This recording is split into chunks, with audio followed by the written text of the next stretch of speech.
Goods act से कोई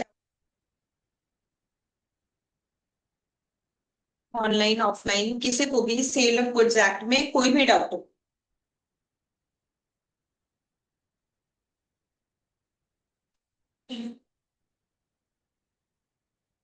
ठीक है, फिर आज हम लोग नया टॉपिक करेंगे, section number 9 and 10।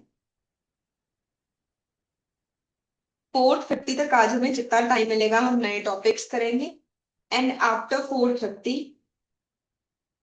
We will do answer writing.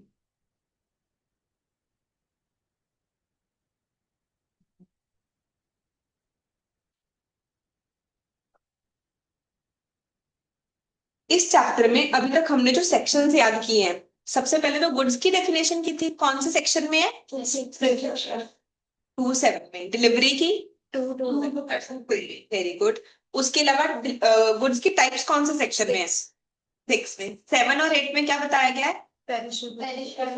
अगर गुड्स पेरिश हो जाए, सेक्शन 7 में बताया गया है कि गुड्स पेरिश हो गई हैं before contract of sale, contract बनने से पहले ही हो गई। सेक्शन 8 में बताया गया है after agreement to sale but before completion of contract of sale. Agreement तो दोनों में ही वॉइड होगा, बट सेकेंड केस में एक साथ में उन्होंने और लाइन लिख दी that if it is not due to fault of seller and buyer, अगर किसी की गलती नहीं थी और फिर भी गुड्स पेरिश हो गई हैं तो लॉस किसका होगा? सेलर का, क्योंकि प्रॉपर्टी ट्रांसफर हुई नहीं है। अगर मान लो किसी की गलती की वजह से हुआ है तो वही लॉस बियर करेगा। पेरिश का मतलब क्या है, जो हमें लैंग्वेज यूज करनी पड़ेगी, आज हम आंसर राइटिंग में प्रैक्टिस भी करेंगे। The goods have destroyed so as to no longer they answer to their description, वो अपनी डिस्क्रिप्शन को जिस बेसिस पे कॉन्ट्रैक्ट किया गया था उस डिस्क्रिप्शन को आंसर ही नहीं कर रही है।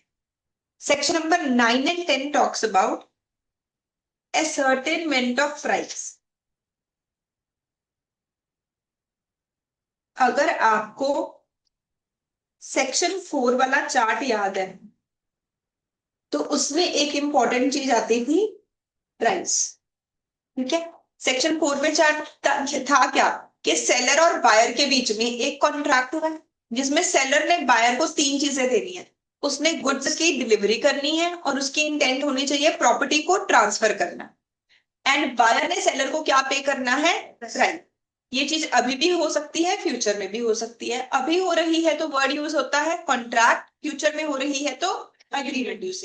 अभी हो रहा है तो एब्सोल्यूट है, फ्यूचर में हो रहा है तो कंडीशनल। जो गुड्स की डिलीवरी करनी है और जो प्राइस है वो लमसम में भी पे हो सकता है एंड इंस्टॉलमेंट्स में। अब उसमें एक पॉइंट आता है प्राइस। हमने प्राइस के बारे में एक रूल तो पहले से ही पढ़ रखा है, जो प्राइस है वो मनी फॉर्म में होना चाहिए। इसका मतलब ये नहीं कि ओनली मनी फॉर्म में होना चाहिए, तो मतलब कि कैश में अलाउड है, कैश प्लस काइंड में भी अलाउड है, बट ओनली काइंड में नहीं अलाउड। अब कहते हैं ये प्राइस कैसे डिसाइड कैसे होगा? मान लो एक्स ने वाई को कोई चीज सेल कर दी, लेट्स से फैन सेल कर दिया, तो पता कैसे चलेगा कि फैन का प्राइस क्या है? What would be the price? तो सेक्शन 9 कहता as agreed between the parties. Obviously 99% contracts में क्या होता है, कोई भी हम परचेज सेल करने जा रहे हैं तो सबसे पहले हम प्राइस ही डिस्कस करते हैं। वो एक बहुत इंपॉर्टेंट पॉइंट है बायर के लिए। तो कहते हैं पार्टीज प्राइस अग्री कर लेती हैं। कई बार as implied by conduct of parties, parties के कंडक्ट के बेसिस पे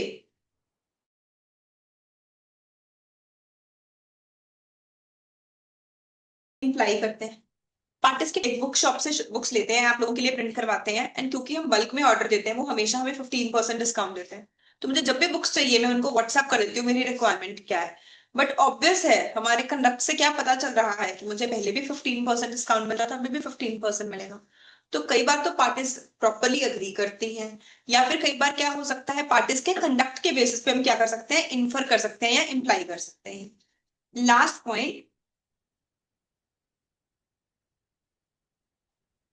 as per terms agreed, for example will, कई बार पार्टीज कोई और तरीका डिसाइड कर सकती हैं कि हम किस तरीके से गुड्स का प्राइस फाइंड आउट करेंगे, ठीक है। लेट से मैं ज्वेलरी परचेज करने गई, मैंने तनिष्क से एक डायमंड सेट परचेज किया।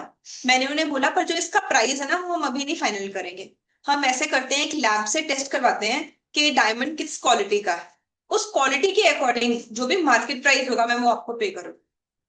तो देर इज अ पॉसिबिलिटी कि पार्टीज ने कोई तरीका डिसाइड किया, कोई टर्म डिसाइड कर लिए कि हम कैसे प्राइस को फाइंड आउट करेंगे, ठीक है।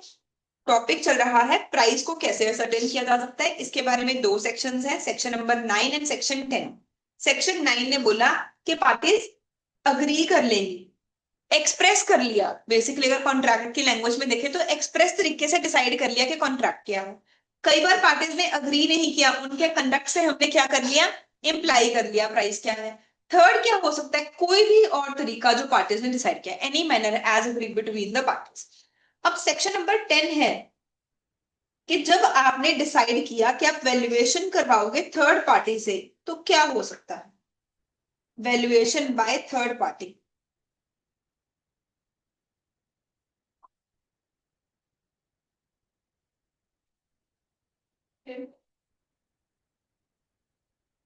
Valuation by third party. तो जब आपने थर्ड पार्टी को वैल्यूएशन करने के लिए दिया, अब क्या कुछ होगा, मान लो हमने अग्री किया था कि हम एक लैब से टेस्ट करवाएंगे, जो लैब क्वालिटी बोलेगी हम वही चीज करके देंगे। तो एक केस तो क्या हो सकता है, थर्ड पार्टी ने वैल्यूएशन करके दे दी, लैब ने बोला कि इसका प्राइस होना चाहिए 5 लाख, तनिष्क कहता नहीं मेरे अकॉर्डिंग तो प्राइस 6 लाख है, क्या तनिष्क मुझे सेल करने को मना कर सकता है, नहीं। हम लोगों ने अग्री किया था कि जो वैल्यूअर बोलेगा वही करें, तो अगर वैल्यूअर ने बोला है 5 लाख तो 5 लाख है। अगर मान लो वैल्यूअर बोले 7 लाख, मैंने कहा नहीं ये तो नहीं वैलिड, जब कंपनी खुद ही 6 लाख दे रही है मैं 7 लाख थोड़ी दूंगी, I can also not cancel the contract. इस केस में भी प्राइस क्या होगा, 7 लाख। तो अगर वैल्यूअर ने हमें कोई प्राइस बोला था तो जो प्राइस उसने डिटर्मिन किया है as determined by the valuer, उसी प्राइस पे कॉन्ट्रैक्ट होगा।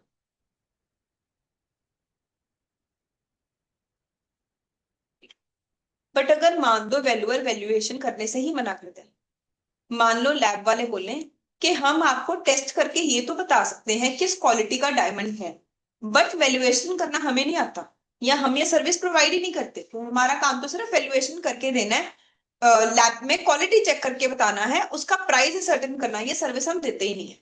तो अगर वैल्यूअर मना ही करते,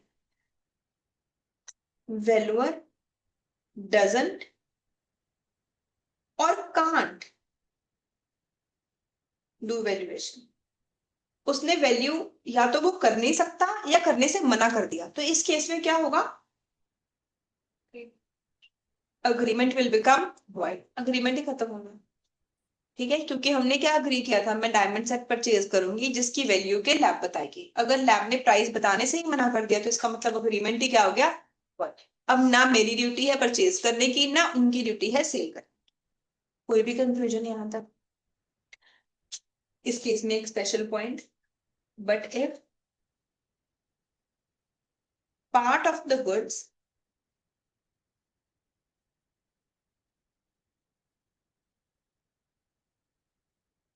have been appropriated, मान लो कुछ गुड्स की ऑलरेडी अप्रोप्रिएशन हो चुकी है, कुछ गुड्स मैंने ऑलरेडी तनिष्क से ले लिए, मैंने तनिष्क से 5 सेट्स परचेज किए थे, मैंने कहा जो वैल्यूअर बोलेगा वो प्राइस पे कर देंगे, अभी के लिए मैं आपको 10 लाख रुपीज दे रही हूँ और मैं एक सेट लेके जा रहा हूँ, तो एक तो मैंने यूज करना ही शुरू कर दिया, बाकी सबकी भी वैल्यूएशन चल रही है। तो इस केस में अगर वैल्यूअर बोले नहीं मैं तो ये सर्विस दूंगा ही नहीं, तो कॉन्ट्रैक्ट तो कैंसिल हो गया, पर जो एक सेट मैंने यूज कर लिया उसका क्या होगा, क्या तनिष्क को सेकेंड हैंड चीज अब देनी पड़ेगी, इस केस में क्या होगा, मुझे क्या पे करना पड़ेगा, रीजनेबल प्राइस। तो ये छोटे से टॉपिक से टोटल 6 क्वेश्चंस बनते हैं, ठीक है। पहले तो 3 तरीके हैं कि प्राइस कैसे डिस्कस किया जाता है, प्राइस कैसे अग्री किया जाता है। एक तो है पार्टीज एक्सप्रेस करती हैं, डिसाइड करती हैं कि क्या प्राइस होगा। कई बार पार्टीज बाय वर्ड्स एक्सप्रेस नहीं करती, उनके कंडक्ट से इन्फर होता है, इम्प्लाई होता है कि प्राइस क्या होगा। कई बार पार्टीज कोई तरीका डिसाइड करती हैं कि हम प्राइस कैसे डिटरमिन करें, उस तरीके का एक एग्जाम्पल क्या है कि हम थर्ड पार्टी से वैल्यूएशन करवाएंगे। फिर सेक्शन 10 बात करता है वैल्यूएशन के बारे में, कहता है या तो जो वैल्यूअर है वो वैल्यूएशन करके दे देगा, आपको उसी प्राइस पे एग्रीमेंट करना पड़ेगा, या वैल्यूअर प्राइस डिटरमिन करने से शायद मना कर दे या वो बोले मैं नहीं कर सकता। उस केस में एग्रीमेंट क्या हो जाएगा? वॉइड। जब अग्रीमेंट वॉइड हुआ, कई बार ऐसा पॉसिबल है कि part of the goods have already been appropriated, कुछ हिस्सा गुड्स का आपने ऑलरेडी दे दिया है। बी टू बी ट्रांजेक्शन में ये पॉसिबल है, जब बहुत बड़ी डील हो रही है ना। बी टू सी ट्रांजेक्शन में तो ये नहीं पॉसिबल। तो कहते हैं इस केस में क्या पे करना पड़ेगा? Reasonable price. इसे बुक से एक बार रीड करते हैं।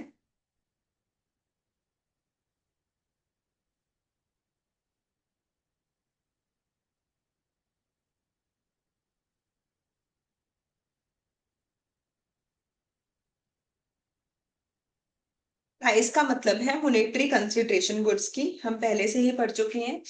प्राइस कहते हैं पार्टीज फिक्स कर सकती हैं, या फिर कोई मैनर डिसाइड कर सकती हैं कि कैसे प्राइस फिक्स किया जाएगा, या फिर डिटरमिन किया जाएगा by course of dealing between the parties, parties के कंडक्ट से हम इन्फर करेंगे।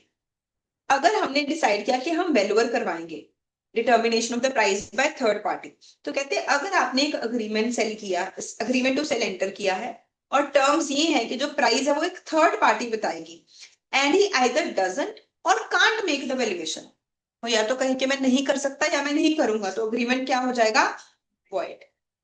In case third party is prevented by default of either party, मान लो थर्ड पार्टी को कोई एक पर्सन रोक रहा है, मान लो मैं लैब को बोल रही हूँ कि आप मेरे से कमीशन ले लेना, आप मेरे फेवर में प्राइस वैल्यू करके दो, तो इस केस में मैं लैब को रोक रही हूँ वैलिड डिसीजन लेने से, इसलिए लैब ने कहा नहीं हम करेंगे नहीं, लैब ने मना कर दिया। तो इस केस में क्या होगा? If third party is prevented by default of either party, the party at fault will be liable to pay damages. मेरी गलती की वजह से कॉन्ट्रैक्ट कैंसिल हुआ है तो मुझे तनिष्क कंपनी को डैमेजेस पे करनी। बट अगर बायर ने कुछ गुड्स ऑलरेडी रिसीव करनी है, कुछ गुड्स ऑलरेडी अप्रोप्रिएट हो गई हैं, उसके लिए तो बायर को क्या पे करना पड़ेगा? Reasonable price. आई होप अच्छे से क्लियर हुआ है। इसके साथ ही हम लिख लेते हैं सेकेंड रूल भी। If the valuer is prevented by seller और buyer, such party is liable to pay damages.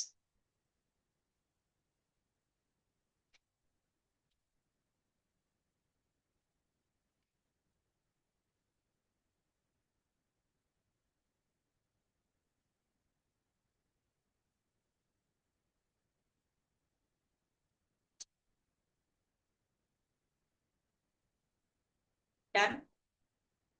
सबको क्लियर है ना? चैप्टर कंप्लीट हो गया हमारा। पहली क्लास में हम लोगों ने सीखा गुड्स का मतलब, डिलीवरी का मतलब, और कुछ और छोटी छोटी डेफिनेशंस, प्रॉपर्टी क्या होता है, मर्सेंटाइल एजेंट क्या होता है, इंस्टॉलमेंट क्या होता है। फिर हम लोगों ने मेन सेकंड क्लास में मेन टॉपिक आया हमारे पास section number 4, contract of sale होता क्या है, उसे डिफ्रेंशिएट करना सीखा हायर परचेज से, contract of work and labour से, इन सबसे डिफ्रेंशिएट कैसे करोगे। सेक्शन नंबर 7 एंड 8 अगर डिस्ट्रक्शन हो जाए, and section number 9 and 10 about ascertainment of price. Right, second chapter शुरू करते हैं। प्लीज ऑनलाइन स्टूडेंट्स एक बार क्विकली दोबारा ज्वाइन करेंगे।